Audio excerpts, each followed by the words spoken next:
সভাপতি হিসেবে আমিনুল ইসলাম বুলবুল এখন বিসিবির সাবেক কিংবদন্তি এই ক্রিকেটারের প্রস্থানের প্রক্রিয়া আরও মসৃণ হতে পারত কিনা, কিংবা তিনি নিজে এর জন্য কতটুকু দায়ী তা নিয়ে তর্ক হতেই পারে। তবে বাস্তবতা, দেশের ক্রিকেটে শেষ হয়েছে বুলবুল অধ্যায়।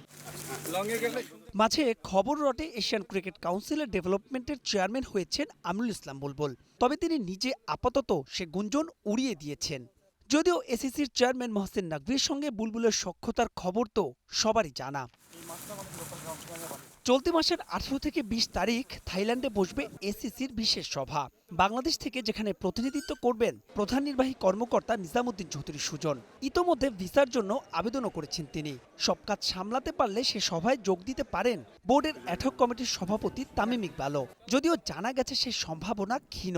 তবে সে সময় আমিনুল ইসলাম বুলবুল উপস্থিত থাকবেন থাইল্যান্ডে, যোগ দিতে পারেন এসিসির সেই সভাতেও।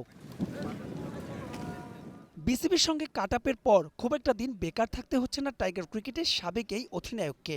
এরই মধ্যে বুলবুলকে ডেভেলপমেন্ট ম্যানেজার হিসেবে পেতে চেয়ে নিজেদের আগ্রহের কথা জানিয়েছে কুয়েত ক্রিকেট বোর্ড। পিছিয়ে পড়া এশিয়ান ক্রিকেটের উন্নয়নে তার অবদানের কথা তো সবারই জানা। তবে বুলবুল নিজে শুধু কুয়েত ক্রিকেটের সঙ্গে কাজ করতে আগ্রহী নন। সূত্রের খবর, তাই তো পুরনো চাকরি আইসিসিতেই যোগদান করছেন আমিনুল ইসলাম বুলবুল। যখন তিনি আইসিসির চাকরি ছেড়ে দিয়ে বিসিবিতে যোগদান করেছিলেন তখন নাকি চুক্তিও ছিল তেমনটাই। তবে এখনই নয়, জানা গেছে আগস্টের 1 তারিখ যেখানে জয়েন করবেন তিনি। থাইল্যান্ড থেকে পরিবারের কাছে সরাসরি অস্ট্রেলিয়ায় যাবেন আমিনুল ইসলাম বুলবুল। মাহবুব রিমন, স্টার নিউজ।